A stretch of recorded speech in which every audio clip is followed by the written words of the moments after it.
Bir kuni janozaga bordim, guvoh bo'ldim. Ota olamdan o'tgan, yerda yotibdi.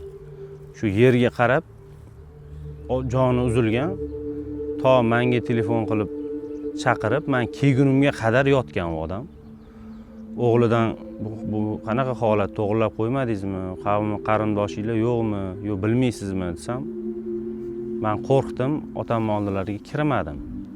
Vaholanki o'lganini ko'rgani kirgan, nafas olyaptimi, olmayaptimi tekshirgan.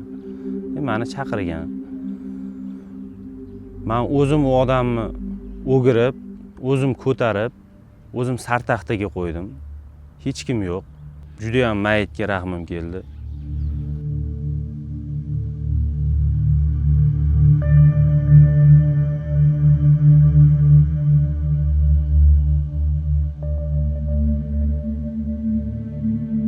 Bu xizmatga kirib kelishimga sababchi bo'lgan odam ayolim bo'ladi.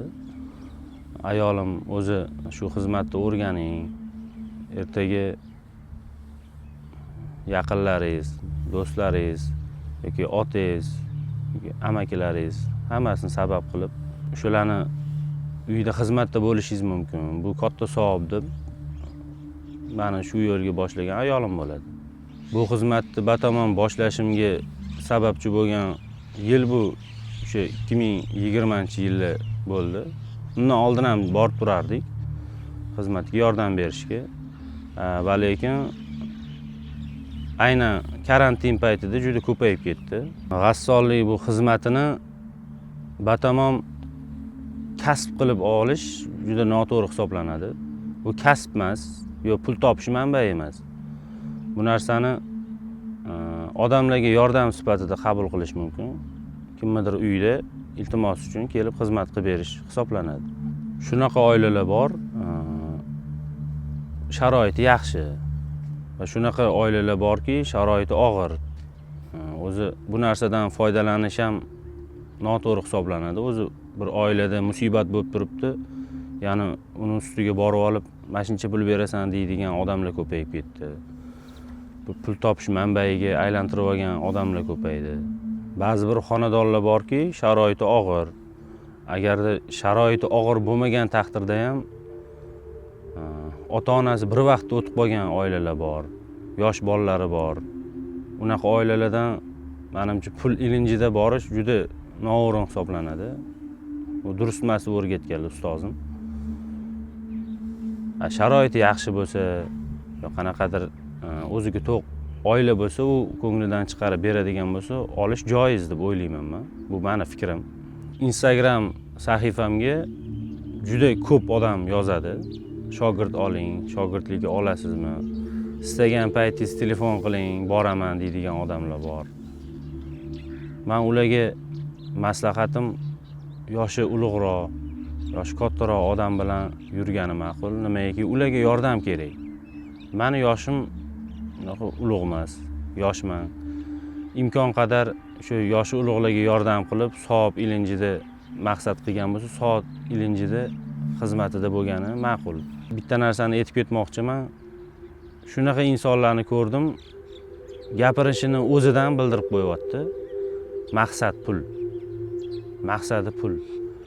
Men mana shu xizmatni o'rgansam, ishimdan bo'shasam deb boshlayapti-da gapni. Ishimdan bo'shasam, mana shu xizmatni o'rgansam, keyin olib keta olmaymanmi shu xizmatni?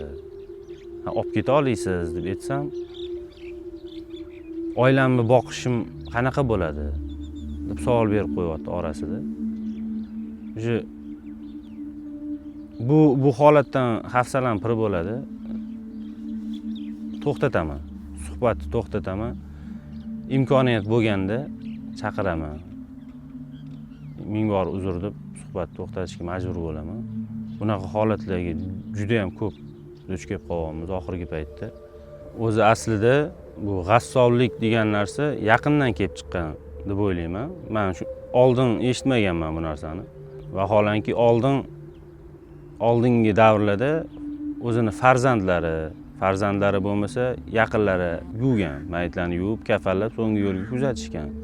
Otani yuvish, kafallash, janoza namozini o'qish, lahatga qo'yish, bular o'g'ilni vazifasi hisoblanadi o'zi aslida. Endi bilmaganlar g'assolni chaqiradi, tushunmagan joyini go'rkovlardan so'raydi. Go'rkovlar imkon qadar yordam qilishadi.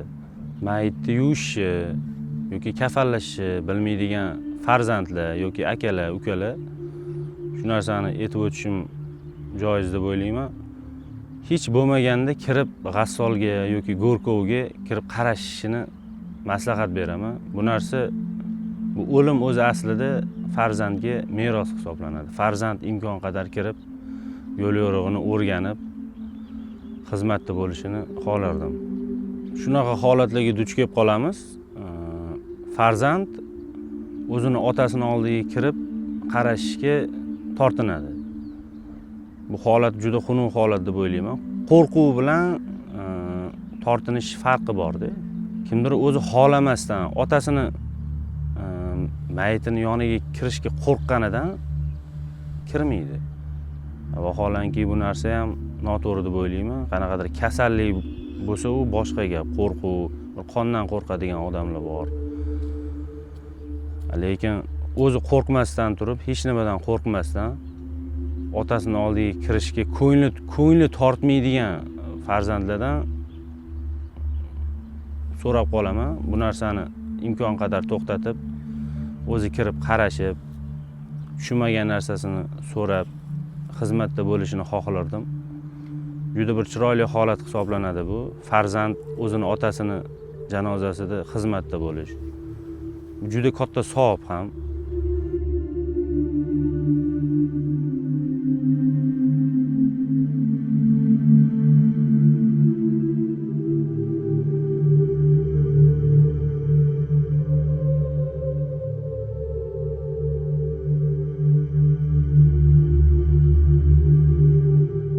Menga savol ko'p bo'ladi.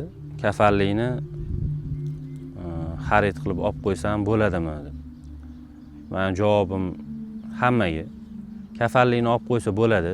Buni yomon tarafi yo'q. Bu narsa nimaga?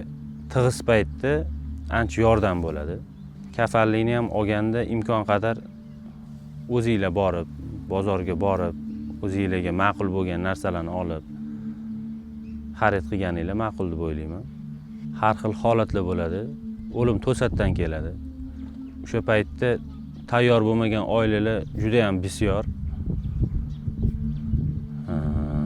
Buni yomon tarafi yo'q deganim, aynan o'sha paytda hech bo'lmaganda kafallik uyda bo'lgani g'assolga ham, uy egalariga ham ma'qul. To mozorga borib, mozorni go'rkov bilan gaplashguncha yuviqchi yuvib turishi uchun, kafallashi uchun biron bir jihoz tayyor degani-da bu. Biron bir jihoz tayyor. Bu narsa ham yo'q bu degani, ancha vaqt ketadi degani, ancha vaqt kutib qoladi. Yaqinda bir xonadonda xizmatda bo'ldik. Jon uzilishi sababini so'raganimda joniga xas qilish holatiga guvoh bo'ldim. Nimagaki, buni sababi juda hayratlanarli. Katta miqdorda qarz bo'lib qolgan. Qarzni sababini so'raydigan bo'lsak, har xil pul topar o'yinlar, har xil qimor o'yinlariga juda mukkasidan ketgan ukaxon ekanlar. Buni oqibati o'lim bilan yakun topdi. Men iltimos qilgan bo'lardim, bu narsalardan qaytishinglarni, imkon qadar to'g'ri yo'lda yurishinglarni. Buni oxiri voy. Oxiri yaxshilikka olib kelmasligini mana bitta misol qilib keltirib o'tdim. Ba'zi bir xizmatlarda duch kelib qolamiz. Juda ham afsuslangan. Otamni o'z vaqtida xizmatini qila olmadim, o'z vaqtida ko'yniga qara olmadim degan farzandlarni ko'rdik. Shu qatorda o'zim qancha qilgan bo'lsam kam deb hisoblayman. Men otamni sendan roziman degan gaplari uchun emas. U narsa qalbda bo'lsa bu Alloh qalblarimizni ham eshitguvchi. Bu narsa uchun emas. Men otam bo'lganliklari uchun xizmatida bo'lishni xohladim. Shu qatorda men tanigan, shu xizmatida bo'lgan insonlarim ham uyda shu narsaga duch keldim. Juda ham afsuslanadi. Ota-onasiga o'z vaqtida qaramagan, o'z vaqtida xizmatini qilmagan, vaqt ajratishga qodir bo'lmagan yokida vaqt ajratgisi kelmagan odamlarni ham ko'rdim. Bu durust emas. Akalarim, ukalarim, kezi kelsa opa-singillarimiz imkon qadar ota-onalarning xizmatida bo'lishi, tiriklik paytida duosini olishi, ular bilan ko'proq vaqt o'tkazishi tavsiya qilgan bo'lardim. Vaqtini birga o'tkazishi, xursandchiliklarda birga bo'lishi, ko'nglini ko'tarishi, ko'ngliga qarashi. Bu narsa joni uzilgandan keyingi holat juda tubdan o'zgarib ketadi. Bu holatni men so'z bilan tushuntirib bera olmayman.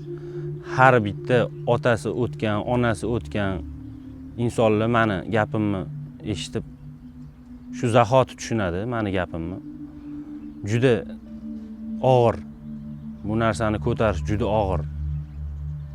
Shu darajada ko'taradigan qilib qo'yar ekan yaratganning o'zi, va lekin bu yukni ko'taradigan qilib qo'yadi. Yukni yelkadan olmaydi. Shu yuk bilan bir umr yashar ekansiz, ota-onani qo'msab. Iltimos qilgan bo'lardim. Ota-onalarni xizmatini qilishi, vaqtlarini ayamasdan ota-ona bilan xursandchilikda ham, boshqa vaqtlarda ham birga bo'lishini so'ragan bo'lardim.